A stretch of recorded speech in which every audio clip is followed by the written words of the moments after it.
Sebagai salah satu Supreme of Audit Institution di dunia, Badan Pemeriksa Keuangan Republik Indonesia menghadapi tantangan yang sangat banyak baik dari dalam maupun luar. BPK sebagai penjaga keuangan negara harus tetap kokoh dalam menghadapi tantangan tersebut. BPK juga harus sigap dalam membaca peluang yang ada di depan.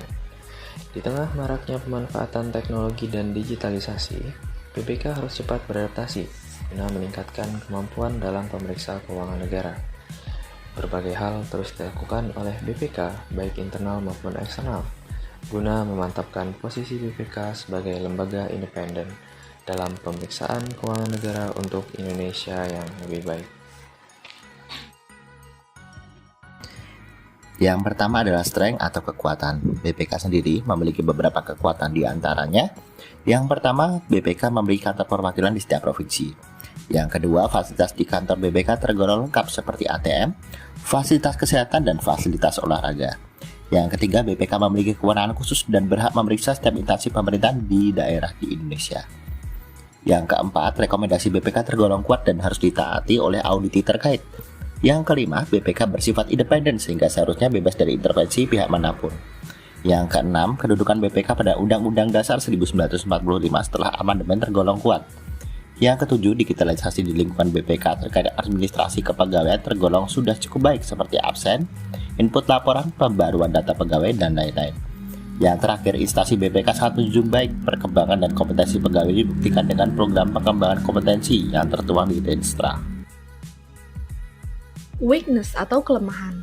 Yang pertama, kewenangan BPK yang bersifat auditif justru dapat menjadi bumerang jika tidak dipergunakan dengan semestinya. Dan yang kedua, keberadaan BPK yang kurang terekspos bagi masyarakat yang belum pernah terlibat secara langsung. Dan yang ketiga, manajemen waktu yang menyebabkan pegawai BPK begitu sibuk di waktu tertentu, sehingga menyebabkan kesehatan jasmani dan mental yang menurun. Selanjutnya ada opportunity. Dalam analisis SWOT, opportunity dimaksudkan sebagai peluang yang muncul di luar entitas yang membuat perbedaan pada kemampuan bersaing. Opportunity di BPK sendiri yang pertama menjadi pemeriksa eksternal lembaga-lembaga internasional seperti IAEA, IACA, dan IMO. Kedua, menjadi anggota organisasi profesional pemeriksa seperti Intosai, Asosai, ASEANSai, dan SAI 20. Yang ketiga, menjalin kerjasama dengan negara lain seperti Australia, Malaysia, Korea, Arab Saudi, dan Ceko. Keempat, menjalin kerjasama dengan lembaga donor seperti World Bank, ADB, USAID, dan SNAO. Dan yang terakhir, menjalin kerjasama dengan organisasi PBB seperti IACA, IAEA, dan IAAC.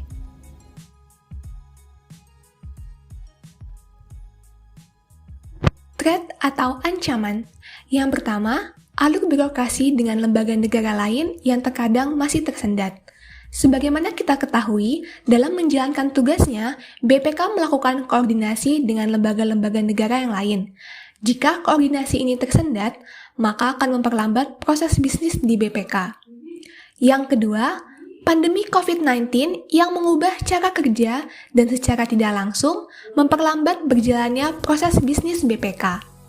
Perubahan cara kerja dari WFO menjadi WFH serta pembatasan kegiatan publik menjadi tantangan bagi BPK, terutama dalam menjalankan proses bisnis utama yaitu mengaudit.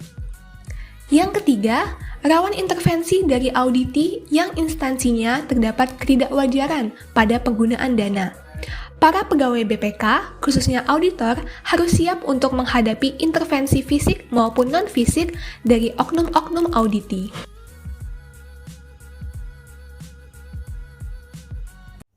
Seringkali, ketika mengaudit ke daerah-daerah, keamanan auditor diuji dengan berbagai ancaman, salah satunya konfrontasi, penyerangan, dan ancaman-ancaman lainnya.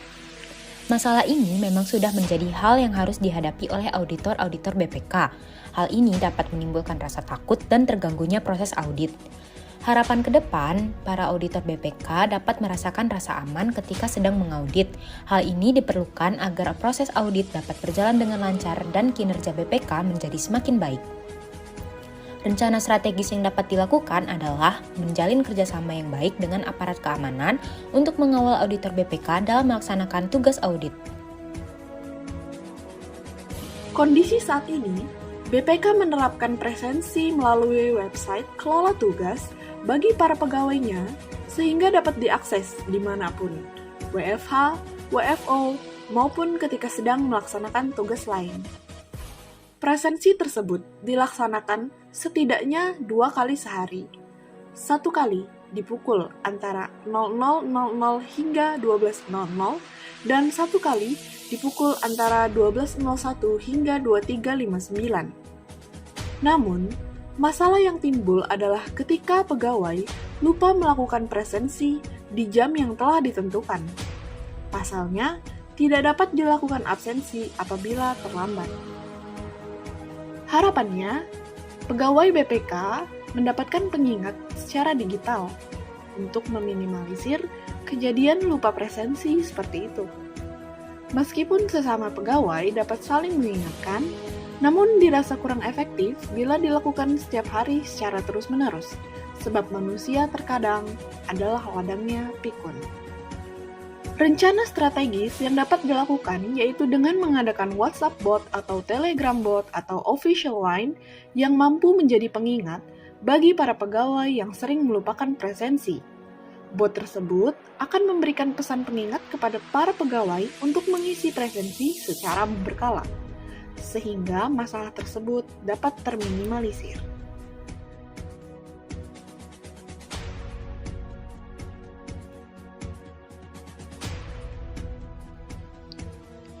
Selanjutnya adalah permasalahan terkait kelengkapan administrasi. Kondisi saat ini di masa pandemi menyebabkan penurunan koordinasi secara langsung karena adanya pembatasan pertemuan fisik. Tantangan yang sering muncul adalah ketidaklengkapan dokumen untuk menunjang proses administrasi. Harapannya, kesalahan teknikal seperti ini dapat diminimalisir agar proses bisnis dapat berjalan dengan lancar. Rekomendasi kami terkait upaya strategis yang dapat dilakukan adalah membangun komunikasi aktif dan merancang sistem verifikasi. Pemberian edukasi terkait peraturan yang berlaku dapat dilakukan dengan mempromosikan layanan di laman JDIH BPK. Untuk peraturan yang lebih teknis, dapat dibuat poster digital atau infografis yang mudah untuk diakses pihak-pihak terkait. Kemudian, dapat dibuat sistem verifikasi online dengan memanfaatkan layanan berbasis web seperti Google Drive untuk menampung soft copy dari dokumen-dokumen dan kemudian dicek kelengkapannya sebelum diserahkan dalam bentuk fisik.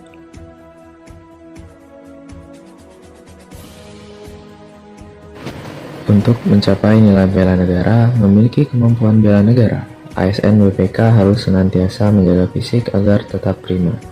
Selain itu, ASN BPK juga harus menjaga pola makan, mengingat pentingnya nutrisi bagi tubuh untuk membuat fisik seseorang tetap berfungsi dengan baik. Dewasa ini, banyak ASN termasuk ASN BPK yang sudah tidak terlalu memperdulikan kesehatan dan bentuk fisik.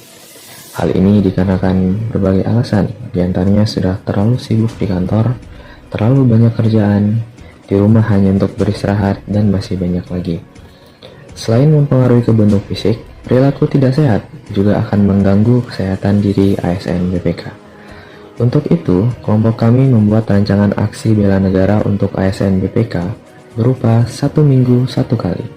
Program ini mengharuskan ASN BPK minimal 1 kali dalam seminggu melakukan aktivitas olahraga, baik itu olahraga ringan, sedang, ataupun berat, untuk menjaga bentuk tubuh dan kesehatan diri ASN itu sendiri. Dengan kondisi yang prima, ASN BPK dapat melakukan tanggung jawabnya dengan maksimal, tanpa perlu mengkhawatirkan kesehatannya. Masing-masing satker, baik di pusat maupun di perwakilan, diharapkan memiliki fasilitas berupa tempat olahraga atau gym yang menunjang pegawai-pegawainya untuk berolahraga sehingga tidak perlu mengeluarkan biaya.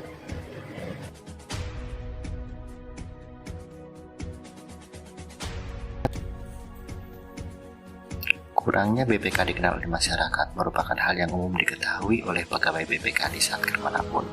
Padahal BPK sangat berjasa dalam mengamankan anggaran negara, mendorong percepatan ganti rugi negara, dan mengurangi tingkat korupsi yang ada di Indonesia. Harapan kedepannya, BPK lebih dikenal luas oleh masyarakat dan menjadi entitas yang diandalkan oleh masyarakat untuk melaporkan tindakan-tindakan penyelewengan yang dilakukan oleh oknum-oknum yang tidak bertanggung jawab. Rencana strategis yang dapat dilakukan adalah sebagai pegawai BPK, kita dapat membantu menyiarkan media sosial yang sudah dibuat oleh BPK, seperti repost di media sosial tersebut paling tidak 2 kali dalam seminggu. Dengan jumlah pegawai BPK yang lebih dari 6.000 pegawai tercatat pada 2015 dan pasti sudah lebih banyak pada tahun ini, jika melakukan langkah ini pasti BPK akan sangat cepat dikenal oleh masyarakat. Terima kasih.